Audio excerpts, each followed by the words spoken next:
Hi hello welcome back to my channel. ಮಾಂಗಲ್ಯದಿಂದ ನಂತಾದರೂ ಭಾಗ 3. ಸರ್ವ ತಾನು ಚಲಾಯಿಸಿದ ಅಧಿಕಾರದ ನೆಮ್ಮದಿಯಲ್ಲಿ ಮತ್ತೆ ಕಾರನ್ನು ನಿಧಾನವಾಗಿ ಸ್ಟಾರ್ಟ್ ಮಾಡಿದನು. ಕಾರು ಶಾಂತಿಯ ಸ್ವರೂಪವಾಗಿ ರಸ್ತೆಯಲ್ಲಿ ತೆವಳುತ್ತಿತ್ತು. ಸರ್ವ ಮತ್ತೊಮ್ಮೆ ರಿಯರ್ ವ್ಯೂ ಮಿರರ್ನಲ್ಲಿ ಹಿಂದಿನ ಸೀಟಿನಲ್ಲಿದ್ದ ಭೂಮಿಯ ಎದುರಿದ ಮುದುಡಿದ ಮುಖವನ್ನು ನೋಡಿದನು. ಅವಳ ಪ್ರತಿಬಿಂಬವನ್ನು ನೋಡುತ್ತಲೇ ದಿಢೀರನೆ ಮಾತನಾಡುವಾಗ ತನ್ನ ಮುಖ ನೋಡಿ ಮಾತನಾಡು. ಈ ಭಯ ನಿನಗೆ ಬೇಕೇ ಬೇಕು. ಆದರೆ ಅದು ನನ್ನ ಕೆಲಸಕ್ಕೆ ಎಂದಿಗೂ ಅಡ್ಡಿಯಾಗಬಾರದು ಎಂದನು. ಭೂಮಿಯ ದೇಹ ನಡುಗಿತು. ಆ ಅಧಿಕಾರದ ಧ್ವನಿಗೆ ಎಪ್ಪುಗಟ್ಟಿ ಸಾರಿ ಸರ್ ಎಂದು ಮೆಲ್ಲಗೆ ನರಳಿದಳು. ಅವನು ದೃಷ್ಟಿಯನ್ನು ಕನ್ನಡಿಯ ಪ್ರತಿಬಿಂಬದಿಂದ ಹಿಂತೆಗೆಯದೆ ಮತ್ತಷ್ಟು ಚುಚ್ಚುವ ದನಿಯಲ್ಲಿ ಕೇಳಿದನು. ಆ ಹೂವನ್ನು ತೆಗೆಯಲು ಹೇಳಿದರೂ ನೀನೇ ನಿನ್ನ ತಲೆಯಿಂದ ತೆಗೆಯಲಿಲ್ಲ. ಆಮೇಲೆ ಅದನ್ನು ನಾನು ಕಾಲಿನ ಕೆಳಗೆ ಹಾಕಿ ತುಳಿಯುವಾಗ ಯಾಕೆ ಹಾಗೆ ಕಿರುಚಿದೆ ಎಂದನು. ನನಗೆ ಆ ಹೂವು ತುಂಬಾ ಇಷ್ಟವಾಗಿತ್ತು ಸರ್, ಅದಕ್ಕೆ ತಲೆಯಲ್ಲಿ ಇಟ್ಟುಕೊಂಡೆ. ನೀವು ತೆಗೆಯಲು ಹೇಳಿದಾಗ ನನಗೆ ಮನಸ್ಸೇ ಬರಲಿಲ್ಲ. ನೀವು ಕಾಲಿನಲ್ಲಿ ಹಾಕಿ ತುಳಿದಾಗ ನನಗೆ ಜೀವ ಹೋದಷ್ಟು ನೋವಾಯಿತು. ಆ ಹೂವು ಪಾಪ ಅಲ್ವಾ ಸರ್? ಅದು ಎಷ್ಟು ಸುಂದರವಾಗಿತ್ತು. ಒಂದು ನಿಮಿಷದಲ್ಲಿ ತುಳಿದು ಹೊಸಕಿ ಹಾಕಿಬಿಟ್ಟಿರಿ. ನೀವು ಹಾಕುವ ಶರ್ಟ್ ಅನ್ನು ಹಿಸುಕಿ ಎಸೆಯುವ ಹಾಗೆ ಎಂದು ಅವಳು ಆ ಕ್ರೌರ್ಯವನ್ನು ತಡೆಯಲಾರದೆ ಮಾತನಾಡಿ ಮುಗಿಸುತ್ತಿದ್ದಂತೆ ಸರ್ವನ ಕೋಪ ಉಗ್ರವಾಯಿತು. ಓಹೋ, ನನ್ನ ಶರ್ಟ್‌ಗೆ ಇದನ್ನು ಹೋಲಿಸಲು ಸಾಧ್ಯವಿಲ್ಲ ಅಂತ ಹೇಳ್ತಾ ಇದೀಯಾ? ನೀನು ಏನು ಹೇಳಲು ಬರ್ತಾ ಇದೀಯಾ ಅಂತ ನನಗೆ ಅರ್ಥವಾಗುತ್ತಿದೆ. ನಿನ್ನ ಹಳ್ಳಿಯ ಸೆಂಟಿಮೆಂಟ್ಸ್ ಅನ್ನು ನನ್ನ ಮನೆಯೊಳಗೆ ತರಬೇಡ. ಇಲ್ಲಿ ನನ್ನ ಕಾರ್ಪೊರೇಟ್ ರೂಲ್ಸ್ ಮಾತ್ರ ನಡೆಯುವುದು. ಅದನ್ನು ಮೀರಿದರೆ ಪರಿಣಾಮಗಳು ಭಯಂಕರವಾಗಿರುತ್ತವೆ ಎಂದು ಅವನು ವೇಗವಾಗಿ ಬ್ರೇಕ್ ಹಾಕಿದನು. ಕಾರು ಮನೆಯ ಬೃಹತ್ ಗೇಟ್ ಮುಖ್ಯ ಗೇಟ್ ದಾಟಿ ಅದರ ಜಾಗಕ್ಕೆ ಬಂದು ಕಚ್ಚಿಕೊಂಡಂತೆ ನಿಂತಿತು. ಇಳಿ, ಒಳಗೆ ಹೋಗು. ನಿನಗೆ ಭಯದ ಅಗತ್ಯವಿಲ್ಲ. ನಾನು ಕೋಪಗೊಂಡರೆ ಸಮಸ್ಯೆ ಇಲ್ಲ. ಆದರೆ ನಾನು ನಿನ್ನನ್ನು ನೋಡಿ ನಕ್ಕರೆ ಅದಕ್ಕಿಂತ ದೊಡ್ಡ ಅಪಾಯ ನಿನಗೆ ಬೇರೆ ಇಲ್ಲ. ನಿನಗೆ ಒಂದು ಕೆಲಸ ಕೊಟ್ಟಿದ್ದೇನೆ. ಅಡುಗೆ ಮನೆಯಲ್ಲಿ ಮಾತ್ರ ಇರು. ನಿನ್ನ ಕೆಲಸವನ್ನು ನೋಡು. ಇದು ನನ್ನ ಫಸ್ಟ್ ಅಂಡ್ ಲಾಸ್ಟ್ ವಾರ್ನಿಂಗ್ ಅನ್ನುತ್ತಾ ಅವನು ಕೀ ತೆಗೆದುಕೊಂಡು ಕಾರಿನಿಂದ ಇಳಿದನು. ಭೂಮಿ ತನ್ನ ಹಳದಿ ಬ್ಯಾಗನ್ನು ಎತ್ತಿಕೊಂಡು ನಡುಗುವ ಕಾಲುಗಳೊಂದಿಗೆ ಆ ಬೃಹತ್ ಬಂಗಲೆಯ ಬಾಗಿಲಿನತ್ತ ನಡೆದಳು. ಅವಳ ಮನಸ್ಸು ಸರ್ವನ ಆಜ್ಞೆಯ ಬಿಗಿತದಲ್ಲಿ ಸಿಲುಕಿ ಒದ್ದಾಡುತ್ತಿತ್ತು. ಬೆಳಗಿನ ಜಾವ 4:30 ಗಂಟೆ. ಆದಿತ್ಯ ತನ್ನ ಕೋಣೆಯಲ್ಲಿ ನಿದ್ದೆ ಇಲ್ಲದೆ ತಡಕಾಡುತ್ತಿದ್ದನು. ಅರ್ಜುನ್ ಕೂಡ ಅದೇ ಚಿಂತೆಯಿಂದ ನಿಂತಿದ್ದನು. ಆಗ ಆದಿತ್ಯನ ಫೋನ್ ರಿಂಗ್ ಆಯಿತು. ಅದು ರವಿ. ಆದಿತ್ಯ ಆತಂಕದಿಂದ ಏನು ರವಿ, ಆ ಹುಡುಗಿ ಸೇಫಾಗಿ ಟ್ರೈನ್ ಹತ್ತಿದಳ? ನೀನು ಕೂಡ ಟ್ರೈನ್ನಲ್ಲೇ ಇದ್ದೀಯಲ್ಲ ಎಂದು ಗಡಿಬಿಡಿಯಿಂದ ಕೇಳಿದನು. ರವಿ ಗೊಂದಲದಿಂದ ಆದಿ, ಏನು ಹೇಳಬೇಕೆಂದೇ ತಿಳಿಯುತ್ತಿಲ್ಲ. ನಾನು ಸ್ಟೇಷನ್ನಲ್ಲೇ ಇದ್ದೆ.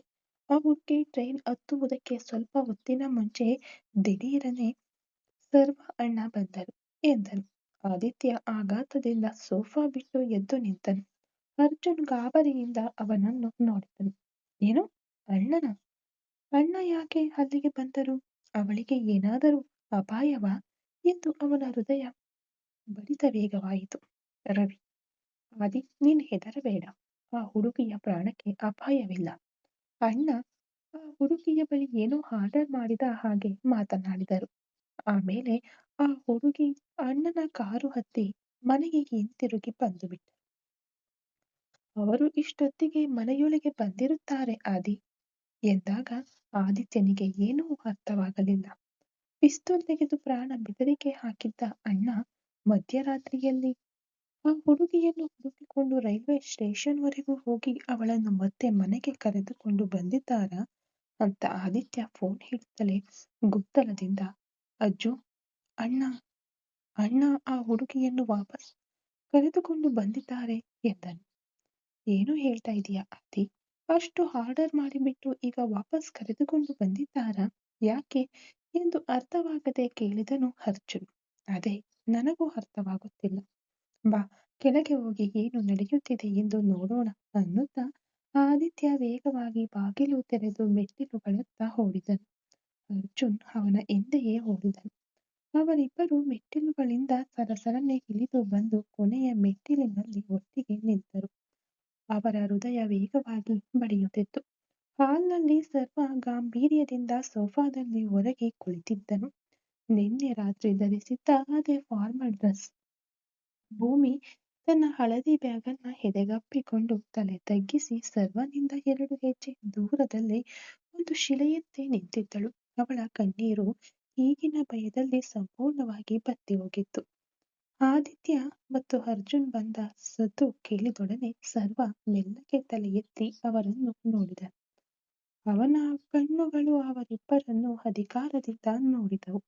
ಸರ್ವ ಅವರನ್ನು ನೋಡಿ ನಿರ್ಲಕ್ಷ್ಯದ ಆದರೆ ದೃಢವಾದ ದನಿಯಲ್ಲಿ, ಅರ್ಜುನ್, ಇವಳು ನಾನು ಕೆಲಸಕ್ಕೆ ಸೇರಿಸಿಕೊಂಡಿರುವ ಹೊಸ ಅಡಿಗೆಯವಳು. ಹೆಸರು ಭೂಮಿಕಾ. ಇನ್ಮುಂದೆ ಈ ಹೂವು ಕೀಳುವುದು, ಕೈ ಹಿಡಿಯುವ ಕೆಲಸವೆಲ್ಲ ನಡೆಯಬಾರದು. ಮೀರಿ ನಡೆದರೆ ನೀನು ಅವಳಿಗೆ ಕೊಟ್ಟ ಹೂವು ಹೊಸ್ತಿಲಲ್ಲಿ ಯಾವ ಸ್ಥಿತಿಯಲ್ಲಿದೆಯೋ ಅದಕ್ಕಿಂತ ಕೆಟ್ಟ ಸ್ಥಿತಿಯಲ್ಲಿ ಇವಳು ಇರುತ್ತಾಳೆ ಎಂದು ಶಾಂತವಾದ ಧ್ವನಿಯಲ್ಲಿ ತೀವ್ರವಾದ ಬೆದರಿಕೆಯನ್ನು ಹಾಕಿದನು ಸರ್ವ. ಆದಿತ್ಯನ ಕೋಪ ಸಂಪೂರ್ಣವಾಗಿ ಅಡಗಿ ಅವನು ಶಾಂತವಾಗಿ ನಿಂತನು. ಅರ್ಜುನ ಆಘಾತದಲ್ಲಿ ಹೆಪ್ಪುಗಟ್ಟಿದನು. ಆದಿತ್ಯ ಮತ್ತು ಅರ್ಜುನ್ ಅನ್ನು ನೋಡುತ್ತಲೇ ಅಧಿಕಾರದ ಧ್ವನಿಯೊಂದಿಗೆ ಸರ್ವ ಭೂಮಿಯನ್ನು ನುಡಿ, ಭೂಮಿಕಾ, ಈಗಲೇ ಕಿಚನ್ ಪಕ್ಕದಲ್ಲಿರುವ ರೂಮ್ಗೆ ಹೋಗು. ನಿನ್ನ ಬ್ಯಾಗನ್ನು ಅಲ್ಲೇ ಇಟ್ಟು ಸ್ನಾನ ಮುಗಿಸಿ ಆಮೇಲೆ ನನ್ನ ಅಮ್ಮನಿಗೆ ಇಷ್ಟವಾದ ಕಾಫಿಯನ್ನು ಮೊದಲು ರೆಡಿ ಮಾಡು. ನಿನಗೆ ಈ ಮನೆಯಲ್ಲಿ ಬೇರೆ ಯಾವ ಕೆಲಸವೂ ಇಲ್ಲ. ಅಡುಗೆ ಮನೆಯ ಕೆಲಸವನ್ನು ಮುಗಿಸಿ ಪಕ್ಕದ ಕೋಣೆಯಲ್ಲೇ ಇರು. ಅದೇ ನಿನಗೆ ಸರಿಯಾದ ಜಾಗ. ನಾನು ಬೇಡ ಎಂದು ಹೇಳಿದ ಒಂದು ವಸ್ತುವನ್ನು ನನ್ನ ಹಠಕ್ಕಾಗಿ ಹಿಂದಕ್ಕೆ ಕರೆದುಕೊಂಡು ಬಂದಿದ್ದೇನೆ ಅಂದಾಗ ಭೂಮಿಕಾ ಸರ್ವನನ್ನು ಒಂದು ಕ್ಷಣ ತಲೆ ಎತ್ತಿ ನೋಡಿದಳು. ಅವನ ಕಣ್ಣುಗಳಲ್ಲಿದ್ದ ವೈರಾಗ್ಯ ಅವಳನ್ನು ಒಂದು ನಿರ್ಜೀವ ವಸ್ತುವಾಗಿ ನೋಡುತ್ತಿರುವುದನ್ನು ಅವಳು ಅರಿತಳು. ಆ ನಂತರ ಆದಿತ್ಯ ಮತ್ತು ಅರ್ಜುನನ್ನು ನೋಡಿ ತನ್ನ ಅಸಹಾಯಕತೆಯನ್ನು ವ್ಯಕ್ತಪಡಿಸಿ ಆ ಹಳದಿ ಬ್ಯಾಗನ್ನು ಬಿಗಿಯಾಗಿ ಹಿಡಿದುಕೊಂಡು ಅವನು ಹೇಳಿದ ಕೋಣೆಯತ್ತ ನಡೆದಳು. ಆದಿತ್ಯ ಮತ್ತು ಅರ್ಜುನ್ ಮತ್ತೆ ತಮ್ಮ ಕೋಣೆಗೆ ಹೋದರು. ಒಳಗೆ ಹೋದ ಕೂಡಲೇ ಆದಿತ್ಯ ಹಾಸಿಗೆಯ ಮಧ್ಯದಲ್ಲಿ ಹಾಗೆಯೇ ಬಿದ್ದನು. ಅವನ ಪಕ್ಕದಲ್ಲಿ ಅರ್ಜುನ್ ಮಲಗಿದ್ದನು. ಆದಿ ಅಣ್ಣ ಕೋಪಗೊಳ್ಳುತ್ತಾರೆ ಎಂದು ಗೊತ್ತು, ಆದರೆ ಇಷ್ಟು ಕ್ರೂರವಾಗಿರುತ್ತಾರೆ ಎಂದು ಇವತ್ತೇ ಕಂಡ್ರು ಗೊತ್ತಾಗಿದ್ದು ಎಂದು ಅರ್ಜುನ್ ಒಂದು ರೀತಿಯ ಕಹಿಯಿಂದ ಆದಿತ್ಯನಿಗೆ ಹೇಳಿದನು. ಅವರ ಉದ್ದೇಶ ಏನು ಅಂತ ಸ್ಪಷ್ಟವಾಗಿ ಅರ್ಥವಾಯಿತು. ಇನ್ಮುಂದೆ ಆ ಹುಡುಗಿ ಇಲ್ಲಿ ನೆಮ್ಮದಿಯಾಗಿ ಕೆಲಸ ಮಾಡಬೇಕೆಂದರೆ ನಾವು ಸ್ವಲ್ಪ ದೂರವಿರುವುದೇ ಒಳ್ಳೆಯದು. ಆದಷ್ಟು ನಾವು ಆ ಹುಡುಗಿಯ ಬಳಿ ಮಾತನಾಡದೆ ಅವಾಯ್ಡ್ ಮಾಡಿಬಿಡೋಣ. ಅವರು ಇದ್ದಾಗ ಆ ಕಡೆಗೆ ಹೋಗುವುದೇ ಬೇಡ. ನಾವು ಹೋದರೆ ನಮ್ಮ ಮೇಲೆ ಸೇಡು ತೀರಿಸಿಕೊಳ್ಳುತ್ತಿದ್ದೇನೆ ಎಂದುಕೊಂಡು ಆ ಹುಡುಗಿಗೆ ಟಾರ್ಚರ್ ಕೊಡುತ್ತಾರೆ. ಅಣ್ಣ ಇಷ್ಟು ಚೀಪ್ ಮೆಂಟಾಲಿಟಿಯವರಾಗಿದ್ದಾರೆ ಕಣೋ. ಒಂದು ಹೂವು ಕೊಟ್ಟೆ, ಅದರಿಂದೇನು ತಪ್ಪು? ಈ ಪ್ರಪಂಚ ತುಂಬಾ ಕೆಟ್ಟದು ಎಂದು ಗೊತ್ತು, ಆದರೆ ನಮ್ಮ ಮನೆಯೊಳಗೆ ಇವರು ಇಷ್ಟು ಕೆಟ್ಟದಾಗಿ ಯೋಚಿಸುತ್ತಾರೆ ಎಂದು ಗೊತ್ತೇ ಇರಲಿಲ್ಲ. ಒಂದು ಸಾಧಾರಣ ಹೂವು ಅತಿ ದೊಡ್ಡ ಭೂಕಂಪವನ್ನೇ ಸೃಷ್ಟಿಸಿಬಿಟ್ಟಿತು. ಇನ್ಮುಂದೆ ಆ ಹುಡುಗಿಗೆ ಆ ಹೂವಿನ ವಾಸನೆ ಕೂಡ ಅಸಹ್ಯವಾಗಿ ಬಿಡುತ್ತದೆ. ಅಷ್ಟರ ಮಟ್ಟಿಗೆ ದ್ವೇಷಿಸುವ ಹಾಗೆ ಮಾಡಿದ್ದಾರೆ. ಸರಿ ಬಿಡು, ಸ್ವಲ್ಪ ಹೊತ್ತು ನಿದ್ದೆ ಮಾಡಿ ಎದ್ದು, ಇವತ್ತು ನ್ಯೂ ಮಷಿನ್ ಇಂಪೋರ್ಟ್ ಆಗಿದೆ, ಅದನ್ನ ಹೋಗಿ ಚೆಕ್ ಮಾಡಬೇಕು ಎಂದು ಹೇಳಿ ಶರ್ಟ್ ಬಿಚ್ಚಿ ಸೋಫಾದ ಮೇಲೆ ಹಾಕಿ ದಿಂಬನ್ನ ಅಪ್ಪಿಕೊಂಡು ನಿದ್ರೆಗೆ ಜಾರಿದನು ಆದಿತ್ಯ. ಅವನ ಪಕ್ಕದಲ್ಲೇ ಅರ್ಜುನ್ ಕೂಡ ಮಲಗಿದನು. ಬಾಲ್ಯದಿಂದಲೂ ಇಬ್ಬರ ಕೋಣೆಯೂ ಒಂದೇ. ಬೆಳಿಗ್ಗೆ 7 ಗಂಟೆಗೆ ಅಲಾರಾಂ ಹೊಡೆಯಿತು. ಇಬ್ಬರು ಒಟ್ಟಿಗೆ ಎದ್ದರು. ಎಂದಿನಂತೆ ಮೊದಲು ಆದಿತ್ಯ ಹೋಗಿ ಸ್ನಾನ ಮಾಡಿಕೊಂಡು ಬಂದನು. ಆ ನಂತರ ಅರ್ಜುನ್ ಕೂಡ ಸ್ನಾನ ಮಾಡಿ ತಯಾರಾದನು. ಆದಿತ್ಯ ಬಿಳಿ ಬಣ್ಣದ ಶರ್ಟ್ ಮತ್ತು ಕಪ್ಪು ಪ್ಯಾಂಟ್ ಧರಿಸಿದ್ದನು. ಮೊಣಕೈವರೆಗೆ ಶರ್ಟ್ ತೋಳನ್ನು ಮಡಚಿದ್ದನು. ಅರ್ಜುನ್ ಸ್ಯಾಂಡಲ್ ಬಣ್ಣದ ಶರ್ಟ್, ಕಪ್ಪು ಪ್ಯಾಂಟ್ ಧರಿಸಿ ಆದಿಯಂತೆಯೇ ಮೊಣಕೈವರೆಗೆ ತೋಳನ್ನ ಮಡಚಿದ್ದನು.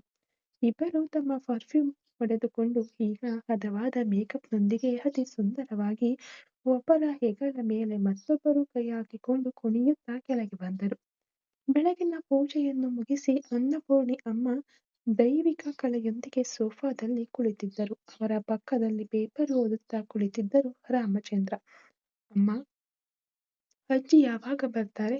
ಅವರನ್ನು ನೋಡಿ 15 ದಿನ ಆಯ್ತು ಎಂದು ಕೇಳುತ್ತಲೇ ಆದಿತ್ಯ ಅಮ್ಮನ ಪಕ್ಕದಲ್ಲಿ ಕುಳಿತನು. ಅರ್ಜುನ್ ಅವರಿಗೆ ಎದುರಿದ್ದ ಸೋಫಾದಲ್ಲಿ ಕುಳಿತನು. ಏ, ಅಜ್ಜಿ ಕಾಶಿ ಯಾತ್ರೆಗೆ ತಾನೇ ಹೋಗಿದ್ದಾರೆ. ಇನ್ನು 2 ದಿನದಲ್ಲಿ ಬಂದು ಬಿಡ್ತಾರೆ. ಯಾಕಪ್ಪ, ಇನ್ನೂ ನಿನ್ನೆ ರಾತ್ರಿ ನಡೆದದ್ದನ್ನೇ ನೆನಪಿಸಿಕೊಳ್ತಾ ಇದೀಯಾ? ಅದಕ್ಕೆ ಅಣ್ಣ ಹೋಗಿ ಕರೆದುಕೊಂಡು ಬಂದನಲ್ಲ, ಆ ಹುಡುಗಿ ಅಡುಗೆ ಮಾಡುತ್ತಿದ್ದಾಳೆ ಎಂದಾಗ ಅದೆಲ್ಲ ಏನಿಲ್ಲಮ್ಮ, ಅಜ್ಜಿ ಇದ್ದರೆ ಸ್ವಲ್ಪ ಚೆನ್ನಾಗಿರುತ್ತೆ ಅಂತ. ನಮ್ಮ ಪ್ರೀತಿಯ ಗೆಳತಿ ಅವರ ಮಡಿಲಲ್ಲಿ ಮಲಗದೆ ನಿದ್ದೆ ಬರ್ತಿಲ್ಲ.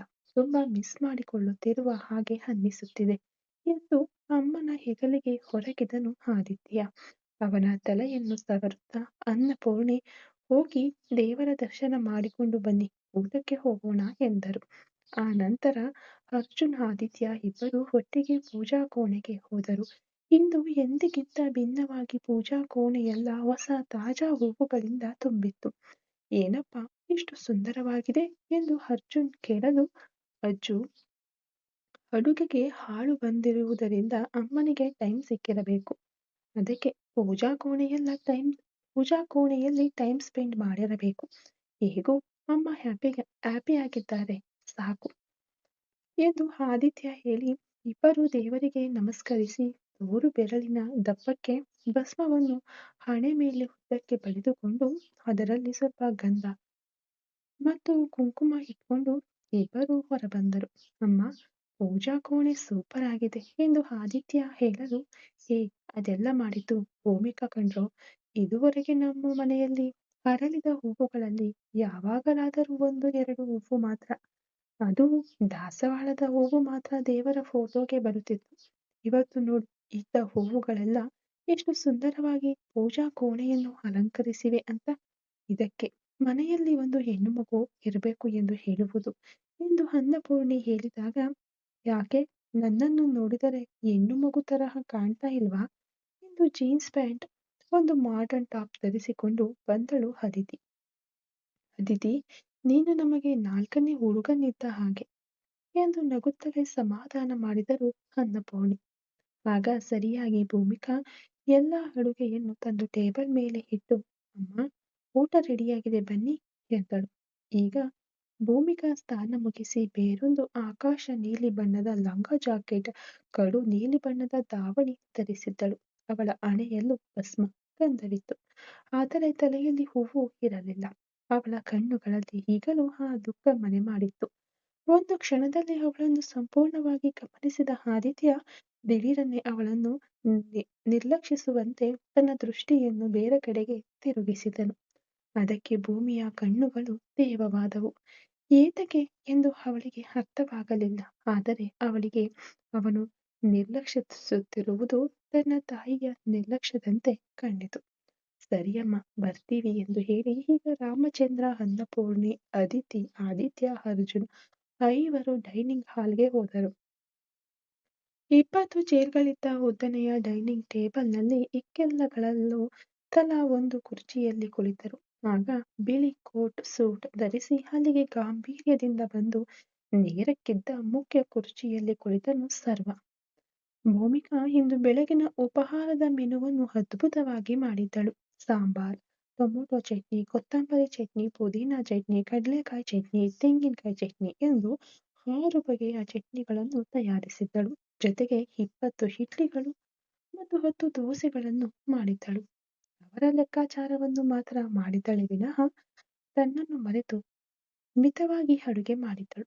ಪ್ರತಿಯೊಂದು ಹಾಟ್ ಬಾಕ್ಸ್ನ ಮುಚ್ಚಳ ತೆಗೆದು ಭೂಮಿಕಾ ಒಂದು ರೀತಿಯ ನಡುಕದಿಂದಲೇ ಮೊದಲು ಸರ್ವನ ತಟ್ಟೆಯಲ್ಲಿ 3 ಇಡ್ಲಿಗಳು, ಅದರ ಪಕ್ಕದಲ್ಲಿಯೇ ಚಟ್ನಿ, ಸಾಂಬಾರ್ ಎಂದು ಎಲ್ಲವನ್ನೂ ಬಡಿಸಿದಳು. ಅವಳು ತನ್ನ ಹತ್ತಿರ ನಿಂತು ಬಡಿಸುವಾಗ ಇವಳು ತನ್ನ ಗುಲಾಮಳು ಎಂಬ ಎಣಿಕೆ ಅವನ ಮನಸ್ಸಿನಲ್ಲಿ ಮೂಡಲು ವೇಗವಾಗಿ ಆದಿಯನ್ನು ನೋಡಿದನು. ಆದಿಯೋ ಭೂಮಿಯನ್ನು ತಪ್ಪಿಸಲು ತಲೆ ತಗ್ಗಿಸಿ ತನ್ನ ಮೊಬೈಲ್ನಲ್ಲಿ ಮೇಲ್ ಕಳುಹಿಸುವುದರಲ್ಲಿ ಮಗ್ನನಾಗಿದ್ದನು. ಆದಿ, ಏನಿದು ಹೊಸ ಅಭ್ಯಾಸ, ಡೈನಿಂಗ್ ಟೇಬಲ್ನಲ್ಲಿ ಮೊಬೈಲ್ ಯೂಸ್ ಮಾಡೋದು ಎಂದ ಸರ್ವನ ಬೆದರಿಕೆಗೆ ಬೆಚ್ಚಿ ಬಿದ್ದವನು ಸಾರಿ ಅಣ್ಣ, ಒಂದು ಮುಖ್ಯವಾದ ಮೇಲ್ ಅದಕ್ಕೆ ಎಂದವನು ತಕ್ಷಣ ಮೊಬೈಲ್ ಆಫ್ ಮಾಡಿ ಶರ್ಟ್ ಪಾಕೆಟ್ನಲ್ಲಿಟ್ಕೊಂಡ ಅರ್ಜುನನ್ನು ನೋಡಿದನು. ಅವನು ಆಗಲೇ ವೇಗವಾಗಿ ಮೊಬೈಲ್ ಇಟ್ಟನು. ಸರ್ವ ಇರುವಾಗ ಎಲ್ಲರೂ ಪಾಲಿಸುವ ಅಭ್ಯಾಸ ಇದು. ಮೊಬೈಲ್ ಫೋನ್ ಬಳಸಬಾರದು ಎಂಬುದು ಅವನ ಡೈನಿಂಗ್ ಟೇಬಲ್ ರೂಲ್. ಭೂಮಿಗೆ ಅವನ ಧ್ವನಿ ಒಂದು ನಡುಕವನ್ನು ಉಂಟು ಮಾಡಲು ಅವನಿಂದ ಸರಿದು ಅನ್ನಪೂರ್ಣಿ, ರಾಮಚಂದ್ರ, ಅದಿತಿ, ಅರ್ಜುನ್ ಇವರಿಗೆ ತಲೆ ಎತ್ತದೆ ಬಡಿಸಿದವಳು ಕೊನೆಯದಾಗಿ ಆದಿತ್ಯನಿಗೂ ಬಡಿಸಿದಳು. ಆದಿತ್ಯ ಅವಳ ಮುಖವನ್ನೇ ಎತ್ತಿ ನೋಡದೆ ತನ್ನ ತಟ್ಟೆಯನ್ನು ಮಾತ್ರ ನೋಡಿಕೊಂಡು ಕುಳಿತಿದ್ದನು. ಭೂಮಿಯು ಆ ನೋಟವನ್ನು ಕಡೆಗಣ್ಣಿನಿಂದ ಗಮನಿಸಿದಳು. ಎಲ್ಲರೂ ತಟ್ಟೆಯನ್ನು ನೋಡಿ ಊಟ ಪ್ರಾರಂಭಿಸಿದರು. ಆದಿ ತನಗೆ ಬಡಿಸಿದ 3 ಇಡ್ಲಿಯಲ್ಲಿ ಒಂದು ನಿಧಾನವಾಗಿ ಒಳಗೆ ಹೋಯಿತು. ಇಂದು ಅವಳು ಮಾಡಿದ ಅಡುಗೆ ಬಹಳ ರುಚಿಯಾಗಿದ್ದರಿಂದ ನಿನ್ನೆ ರಾತ್ರಿ ಊಟ ಮಾಡದಿದ್ದವರು ಆ ರುಚಿಗೆ ಎಲ್ಲರೂ ಹೊಟ್ಟೆ ತುಂಬಾ ತಿಂದು ಮುಗಿಸಿದರು. ಊಟ ಮುಗಿದ ನಂತರ ಹಾಟ್ ಬಾಕ್ಸ್ ನೋಡಿದ ಸರ್ವ ಅದರಲ್ಲಿ ಕೇವಲ 2 ಇಡ್ಲಿ ಮತ್ತು 1 ದೋಸೆ ಮಾತ್ರ ಉಳಿದಿರುವುದನ್ನು ನೋಡಿದನು. ಇಂದು ಭೂಮಿಯನ್ನು ಇನ್ನಷ್ಟು ಹಿಂಸಿಸಬೇಕು ಎಂಬ ಎಣಿಕೆ ಅವನೊಳಗೆ ಆಳವಾಗಿ ಮೂಡಿತು. ಆದ್ದರಿಂದ ಭೂಮಿ, ಆ ಇಡ್ಲಿ ದೋಸೆ ಇಲ್ಲಿಡು ಎಂದನು. ಯಾವಾಗಲೂ 4 ಇಡ್ಲಿ 1 ದೋಸೆ ತಿನ್ನುವವನು ಇಂದು ಮಿತಿ ಇಲ್ಲದೆ ತಿಂದನು. ಆ ಇಡ್ಲಿ ದೋಸೆಯನ್ನು ಭೂಮಿ ಅವನಿಗೆ ಬಡಿಸಿದ ಕೂಡಲೇ, ನಿನಗೆ ಎಷ್ಟು ಪ್ರಮಾಣದಲ್ಲಿ ಅಡುಗೆ ಮಾಡಬೇಕೆಂದು ಗೊತ್ತಿಲ್ವಾ? ಎಲ್ಲ ಖಾಲಿಯಾಯ್ತು, ನಿನಗೆ ಏನೂ ಇಲ್ಲವಲ್ಲ ಎಂದು ಜೋರಾಗಿ ಭೂಮಿಯನ್ನು ನೋಡುತ್ತಾ ಕೇಳಿದನು. ಆಗಲೇ ಅವಳಿ ಜವಳಿ ಅಂದ್ರೆ ಆದಿ ಮತ್ತು ಅರ್ಜುನ್ ತಲೆ ಎತ್ತಿ ನೋಡಿದರು. ಪರವಾಗಿಲ್ಲ ಸರ್, ನಾನು ಸ್ವಲ್ಪ ಉಪ್ಪಿಟ್ಟು ಮಾಡಿಕೊಂಡು ತಿನ್ನುತ್ತೇನೆ ಎಂದು ಒಂದು ಭಯದ ಧ್ವನಿಯಲ್ಲಿ ಅವನ ಹತ್ತಿರದಿಂದ ಹೇಳಲು, ಇಲ್ನೋಡು, ಬೆಳಿಗ್ಗೆ ಅಡುಗೆ ಮಾಡಿ ಕಿಚನ್ ಬಿಟ್ಟು ಹೊರಗೆ ಬಂದರೆ ಮತ್ತೆ ಮಧ್ಯಾಹ್ನದ ಊಟ ಮಾಡಲು ಸರಿಯಾಗಿ 12 ಗಂಟೆಗೆ ನೀನು ಕಿಚನ್ಗೆ ಹೋಗಬೇಕು. ಅಲ್ಲಿಯವರೆಗೆ ಒಂದು ಕಾಫಿ ಮಾಡುವುದಕ್ಕೂ ಹೋಗಬಾರದು ಎಂದು ಹೊಸದಾಗಿ ಒಂದು ದಬ್ಬಾಳಿಕೆಯ ನಿಯಮವನ್ನು ಅವನು ಹೇಳಿದಾಗ ಎಲ್ಲರೂ ಆಘಾತದಿಂದ ನೋಡಿದರು. ಆದಿತ್ಯ ಮೊದಲೇ ಒಂದು ರೀತಿಯ ಮಾನಸಿಕ ಒತ್ತಡದಲ್ಲಿ ನಿಧಾನವಾಗಿ 1 ಇಡ್ಲಿಯನ್ನು ತಿನ್ನುತ್ತಿದ್ದನು. ಅದೇ ರೀತಿ ಅರ್ಜುನ್ 4 ಇಡ್ಲಿ ಮುಗಿಸಿ 2 ದೋಸೆ ಅವನ ತಟ್ಟೆಯಲ್ಲಿತ್ತು. ಅದು ಕೂಡ ಸರ್ವ ನೋಡುವಾಗಲೇ ಅವನಿಗೆ ಭೂಮಿ ಬಡಿಸಿದ್ದಳು. ಇಡೀ ಕುಟುಂಬವೇ ಸರ್ವನ ದಿಢೀರ್ ಅವತಾರದಿಂದ ದಿಗ್ಭ್ರಮೆಗೊಂಡಿತು. ಸರ್ವ ತಿಂದು ಮುಗಿಸಿ ಕೈ ತೊಳೆದು ಎಲ್ಲರನ್ನೂ ತಾತ್ಸಾರವಾಗಿ ನೋಡಿ ತನ್ನ ಅಧಿಕಾರವನ್ನು ಸ್ಥಾಪಿಸಿದ ತೃಪ್ತಿಯಲ್ಲಿ ತನ್ನ ಬ್ಯಾಗ್ ತೆಗೆದುಕೊಂಡು ಹೊರಗೆ ಹೋದನು. ಅವನ ಕಾರು ಹೊರಟ ಶಬ್ದ ಕೇಳಿದ ಕೂಡಲೇ ಆದಿತ್ಯ 2 ಬೆರಳಿನಿಂದ ತಿಂದಿದ್ದರಿಂದ ಕೇವಲ 1 ಚಟ್ನಿಯನ್ನು ಮಾತ್ರ ಮುಟ್ಟಿ ತಿಂದಿದ್ದನು. ಅವನ ತಟ್ಟೆ ಶುದ್ಧವಾಗಿತ್ತು. ಆದ್ದರಿಂದ ಎಂಜಲು ಮಾಡದಿದ್ದ 2 ಇಡ್ಲಿಗಳನ್ನು ತೆಗೆದು ಬೇರೊಂದು ತಟ್ಟೆಯಲ್ಲಿಟ್ಟು ತಾನು 1 ಇಡ್ಲಿಯನ್ನು ಮಾತ್ರ ತಿಂದು ಎದ್ದನು. ಅದೇ ರೀತಿ ಅರ್ಜುನ್ ತನ್ನ ಕೈ ತಾಗದ 2 ದೋಸೆಯನ್ನು ತೆಗೆದು ಆ ತಟ್ಟೆಯಲ್ಲಿಟ್ಟು ಎದ್ದನು. ಇಬ್ಬರೂ ತಮ್ಮ ತಟ್ಟೆಯನ್ನು ಎತ್ತಿಕೊಂಡರು.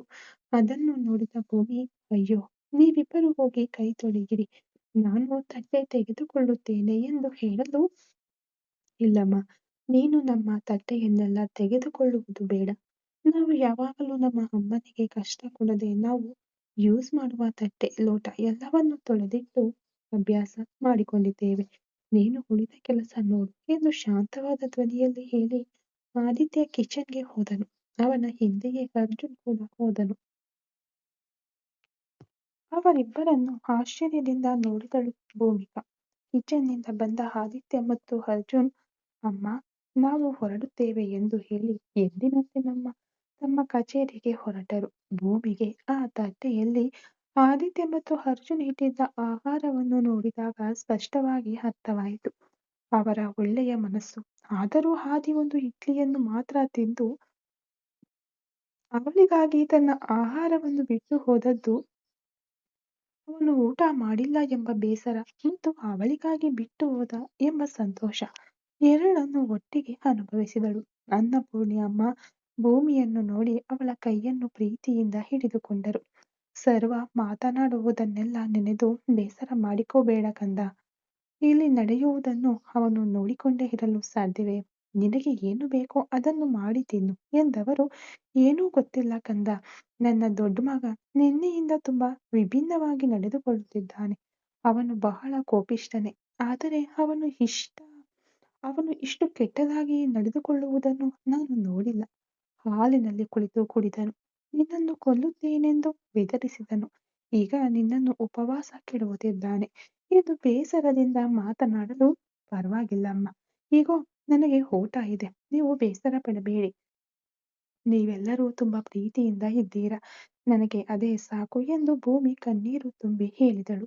ನಿನ್ನ ಮೇಲೆ ಕಾಳಜಿ ಇರುವುದರಿಂದಲೇ ಚಿಕ್ಕವರಿಬ್ಬರು ತಮ್ಮ ಊಟವನ್ನು ನಿನಗೆ ಬಿಟ್ಟು ಹೋಗಿದ್ದಾರೆ. ನೀನು ತಿನ್ನಮ್ಮ ಎಂದು ಹೇಳಿ ಅವರು ಕೈ ತೊಳೆದು ಹೋದರು. ರಾಮಚಂದ್ರ ಕೂಡ ಹತ್ತಿರ ಬಂದು, ಸಾರಿ ಅಮ್ಮ, ನಾವು ಹಾಟ್ ಬಾಕ್ಸ್ ಗಮನಿಸಲಿಲ್ಲ.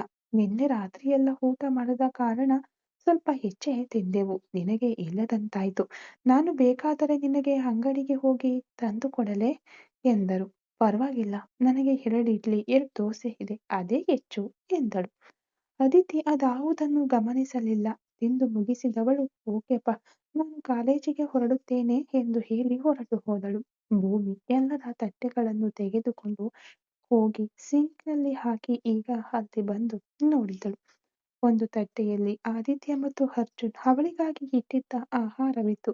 ಅದರಲ್ಲಿ ಅವಳಿಗೆ ಅವರ ಪ್ರೀತಿಯಷ್ಟೇ ಕಾಣಿಸಿತು. ಒಂದು ಸಣ್ಣ ನಗು ಬೇರೆ.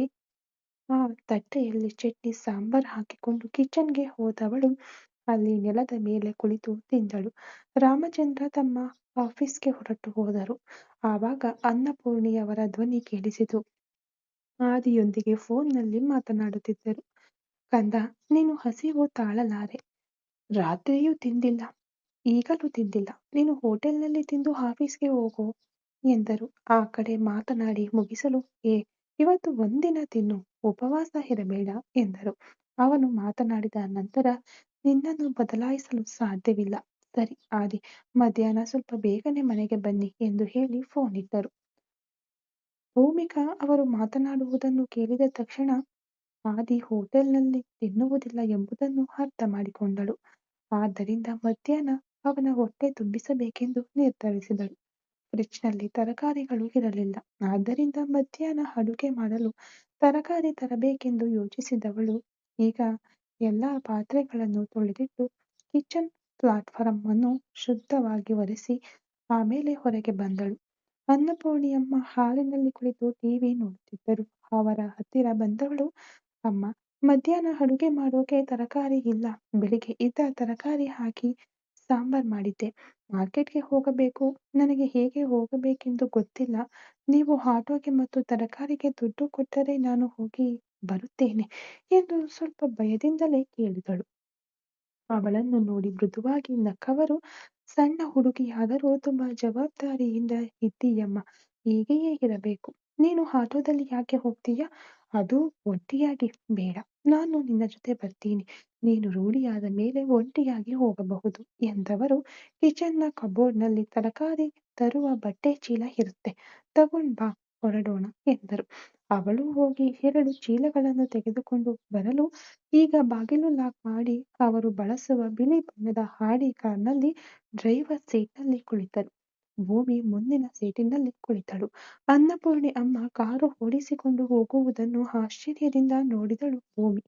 ಸಾಮಾನ್ಯವಾಗಿ ಆದಿತ್ಯ ಕಾರು ಓಡಿಸುತ್ತಿದ್ದ. ಅರ್ಜುನ್ ಪಕ್ಕದಲ್ಲಿ ಕುಳಿತು ಲ್ಯಾಪ್ಟಾಪ್ನಲ್ಲಿ ತನ್ನ ಕೆಲಸಗಳನ್ನು ಮುಂದುವರೆಸುತ್ತಿದ್ದ. ಆದರೆ ಇಂದು ಏನೋ ಆದಿತ್ಯ ಪಕ್ಕದ ಸೀಟ್ನಲ್ಲಿ ಕುಳಿತಿರಲು ಅರ್ಜುನ್ ಕಾರನ್ನು ಓಡಿಸಿಕೊಂಡು ಹೋದನು. ಅವರಿಬ್ಬರ ನಡುವೆ ಯಾವಾಗಲೂ ಲವಲವಿಕೆಯ ಸಂಭಾಷಣೆ ಮತ್ತು ಕೆಲಸದ ಬಗ್ಗೆ ಮಾತುಕತೆಯೊಂದಿಗೆ ಪ್ರಯಾಣವಿರುತ್ತಿತ್ತು. ಆದರೆ ಇಂದು ಇಬ್ಬರು ಮೌನವಾಗಿಯೇ ಇದ್ದರು. ಆದಿತ್ಯ ಕಿಟಕಿಯ ಹೊರಗೆ ದಿಟ್ಟಿಸಿ ನೋಡುತ್ತಿದ್ದನು. ಅವನೊಳಗೆ ಸರ್ವನ ಕೃತ್ಯು ಭಾರವಾಗಿ ಕಾಡುತ್ತಿತ್ತು. ಅವನು ಒಂದು ಹೂವಿನಿಂದ ಅವಳನ್ನು ಅವಮಾನಿಸಿದನು. ಈಗ ಉಪವಾಸದಿಂದ ದಂಡಿಸಲು ನೆನೆದನು. ಅಣ್ಣ ಯಾಕೆ ಇಷ್ಟು ಕ್ರೂರವಾಗಿದ್ದಾನೆ ಎಂಬ ಪ್ರಶ್ನೆಯೇ ಅವನ ಮನಸ್ಸಿನಲ್ಲಿ ಓಡುತ್ತಿತ್ತು. ಇದುವರೆಗೆ ಮನೆಯಲ್ಲಿ ಅವರಿಗಿದ್ದ ಸ್ವಾತಂತ್ರ್ಯ ಒಂದೇ ರಾತ್ರಿಯಲ್ಲಿ ಸಂಪೂರ್ಣವಾಗಿ ಕಸಿದುಕೊಳ್ಳಲ್ಪಟ್ಟ ಆಘಾತ ಒಂದೆಡೆ ಇದ್ದರೆ, ತನ್ನಿಂದ ಉಂಟಾದ ಸಮಸ್ಯೆಯಲ್ಲಿ ಸರ್ವನ ಹಿಡಿತದಲ್ಲಿ ಸಿಲುಕಿದ ಆ ಹುಡುಗಿಗೆ ಮೌನ ರಕ್ಷಣೆ ನೀಡಬೇಕಾದ ಅನಿವಾರ್ಯತೆಯನ್ನು ನೆನೆದು ಅವನ ಹೃದಯ ಭಾರವಾಯಿತು. ಅರ್ಜುನ್ ಕಾರು ಓಡಿಸುತ್ತಿದ್ದರೂ ಅವನ ನೋಟ ಆಗಾಗ ಆದಿತ್ಯನ ಮಂಕಾದ ಮುಖವನ್ನು ನೋಡುತ್ತಿತ್ತು. ಸರ್ವ ಸರ್ವ ಅಣ್ಣ ಯಾಕೆ ಇಷ್ಟು ನೀಚವಾಗಿ ನಡೆದುಕೊಳ್ಳುತ್ತಿದ್ದಾನೆಂದು ಗೊತ್ತಿಲ್ಲ. ಆ ಹುಡುಗಿ ಇಲ್ಲಿರುವುದು ಅವನಿಗೆ ಇಷ್ಟವಿಲ್ಲದಿದ್ದರೆ ಯಾಕೆ ಮತ್ತೆ ಕರೆದುಕೊಂಡು ಬಂದ ಎಂದು ಅರ್ಜುನ್ ಮನಸ್ಸಿನಲ್ಲೇ ಗುಣಗುಣಿಸಿದನು. ಈಗ ಆದಿತ್ಯನ ಬಳಿ ಮಾತನಾಡಿದರೆ ಅವನಿಗೆ ಬೇಸರವಾಗುವುದೋ ಎಂದು ಎಣಿಸಿ ಅವನು ಮೌನ ವಹಿಸಿದನು. ಅವನ ಕಾರು ಸರ್ವನ ಅಧಿಕಾರದ ನೆರಳಿನಿಂದ ದೂರವಾಗಿ ಅವರ ಉದ್ಯೋಗದ ಪ್ರಪಂಚದತ್ತ ವೇಗವಾಗಿ ಸಾಗಿತು. ಈ ಕಥೆ ಇನ್ನು ಮುಂದುವರಿಯುವುದು. ದಯವಿಟ್ಟು ನಿಮ್ಮ ಅಭಿಪ್ರಾಯವನ್ನು ಕಾಮೆಂಟ್ ಮೂಲಕ ತಿಳಿಸ್ಕೊಡಿ. Thank you so much.